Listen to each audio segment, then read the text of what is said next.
നമസ്കാരം. Psychology of guilt. കുറ്റബോധം അത് നമ്മളെ വളർത്തുകയാണോ അതോ നമ്മുടെ മനസ്സിനെ തകർക്കുകയാണോ?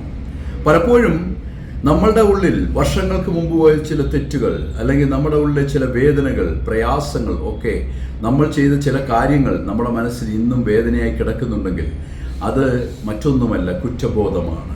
നമ്മൾ പലപ്പോഴും മനസ്സിലാക്കാത്ത ഒരു സത്യമുണ്ട്. പലപ്പോഴും തെറ്റുകൾ ചെയ്യുമ്പോൾ നമ്മുടെ ഉള്ളിൽ അറിയാതെ കുറ്റബോധം വളർന്നു വരും. പക്ഷേ ഈ കുറ്റബോധത്തിന്, ഇതിൻ്റെ മനഃശാസ്ത്രത്തിനൊരു പ്രത്യേകതയുണ്ട്. ചില കുറ്റബോധങ്ങൾ നമ്മൾ തിരുത്താൻ പോകുമ്പോൾ അത് ഇരട്ടി വേദനയായി നമ്മെ പിന്തുടരും. കാരണം നമ്മൾ സമൂഹത്തിൻ്റെ അല്ലെ മറ്റുള്ളവരുടെ കണ്ണിൽ നമ്മൾ ചെയ്യുന്ന തെറ്റാണെന്ന് വിചാരിക്കുന്ന ചില സംഭവങ്ങൾ അല്ലെ ചില കാര്യങ്ങൾ നമ്മുടെ മനസ്സിന് സമാധാനത്തിനും സന്തോഷത്തിനും വേണ്ടി ചെയ്തതായിരിക്കാം. കാര്യം നമ്മുടെ സാഹചര്യങ്ങൾ കൊണ്ട് നമ്മൾ ചെയ്തതായിരിക്കാം. അത് ചെയ്തിട്ട് നമുക്കൊരു സമയത്ത് തോന്നുകയാണ്, അയ്യോ ഇത് മറ്റു പലരെയും ബാധിക്കുന്നുണ്ട്, മറ്റു പലരുടെയും ഇതാക്കുന്നുണ്ട്, മറ്റു പലരെയും ബുദ്ധിമുട്ടിക്കുന്നുണ്ട്, അതുകൊണ്ട് ഞാൻ ഇത് തിരുത്താം. പക്ഷെ തിരുത്തുമ്പോൾ ചിലപ്പോൾ നമ്മൾ വേദനിപ്പിക്കുന്ന ആരെങ്കിലും കാണും. ആ വേദനിപ്പിക്കുന്ന ആളുടെ മാനസികാവസ്ഥ നമ്മളെ പിന്നെയും കുറ്റബോധത്തിലേക്ക് കൊണ്ടുപോകും. അത് നേരത്തേനേക്കാൾ അപകടകരമായിരിക്കാം. അതുകൊണ്ട് ജീവിതത്തിൽ എന്ത് കാര്യം ചെയ്യുമ്പോഴും പല പ്രാവശ്യം ആലോചിച്ച് ചെയ്യുക.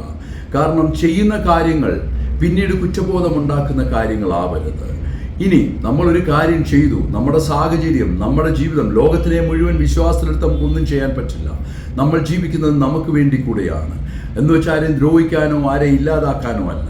പക്ഷെ നമ്മളുടെ ജീവിതം അല്ലെ നമ്മുടെ സാഹചര്യം നമ്മളെ മറ്റുള്ളവർക്ക് തെറ്റെന്ന് തോന്നുന്ന ചില വഴികളിലേക്ക് കൊണ്ടുപോകുമ്പോൾ, അല്ലെ നമ്മൾ ചെയ്യുന്ന ചില കാര്യങ്ങൾ മറ്റുള്ളവർക്കൊക്കെ അത് തെറ്റായിരിക്കാം. അത് നമ്മുടെ പ്രൊഫഷൻ സംബന്ധിച്ചാവാം, നമ്മുടെ ജീവിതം സംബന്ധിച്ചാവാം, നമ്മുടെ മാനസികാവസ്ഥ സംബന്ധിച്ചാകാം.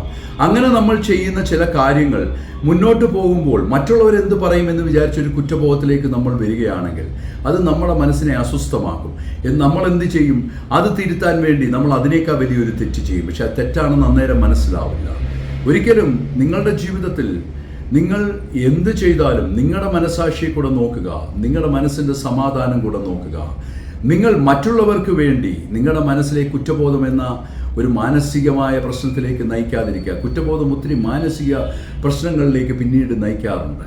അതുകൊണ്ട് നമ്മുടെ ജീവിതത്തിൽ എപ്പോഴും ചിന്തിക്കേണ്ട ഒരു കാര്യം എന്താണെന്ന് വെച്ചാൽ, നമ്മൾ ചെയ്യുന്ന കാര്യങ്ങൾ നമ്മൾ വ്യക്തമായി മനസ്സിലാക്കിയിട്ട് ചെയ്യുക. ചെയ്ത് കഴിഞ്ഞാൽ പിന്നീട് അതൊത്തിരി അവലോകനം ചെയ്ത് നമ്മുടെ ജീവിതത്തെ ഇല്ലാതാക്കാൻ ശ്രമിക്കരുത്. ചെയ്യുന്ന ചില കാര്യങ്ങളിൽ നമുക്ക് സമാധാനവും സന്തോഷവും കിട്ടുമെങ്കിൽ അതുമായി മുന്നോട്ട് പോവുക. ഇനി കിട്ടുന്നില്ല എങ്കിൽ അതിനെ കളയുക. കളഞ്ഞു കഴിഞ്ഞാൽ പിന്നീട് ഒരിക്കലും കുറ്റബോധം ഉണ്ടാകാൻ പാടില്ല. പിന്നെ നമ്മളുടെ മനസ്സിൽ മറ്റൊരാളെ വേദനിപ്പിച്ചു, പ്രയാസപ്പെടുത്തി എന്നുള്ളൊരു ചിന്തയുണ്ടെങ്കിൽ അത് അവരുമായി പറഞ്ഞു തീർക്കുക. ഈ ലോകത്തിൽ നമുക്ക് നഷ്ടപ്പെടാൻ ഒന്നുമില്ല. നമ്മൾ സംസാരിച്ചാലോ, നമ്മൾ മിണ്ടിയാലോ, അല്ലെ നമ്മളൊരു ക്ഷമ പറഞ്ഞാലോ, അല്ലെ നമ്മൾ സ്നേഹിച്ചാലോ ഒന്നും നഷ്ടപ്പെടില്ല ഈ ലോകത്തിന്. നമ്മുടെ മനസ്സമാധാനമാണ് നമുക്ക് വലുത്. അതിന് വേണ്ടതെല്ലാം നമ്മൾ ചെയ്യുക. നിങ്ങൾ ഓരോരുത്തരുടെയും ജീവിതത്തിൽ സമാധാനവും സന്തോഷമുള്ള ഒരു ജീവിതം ലഭിക്കട്ടെ എന്ന് ഞാൻ പ്രാർത്ഥിക്കുന്നു. മനസ്സിൽ അനാവശ്യമായ കുറ്റബോധങ്ങൾ വളർത്തി ജീവിതത്തെ ഇല്ലാതാക്കുവാൻ നിങ്ങൾ ഒരിക്കലും ശ്രമിക്കരുത്.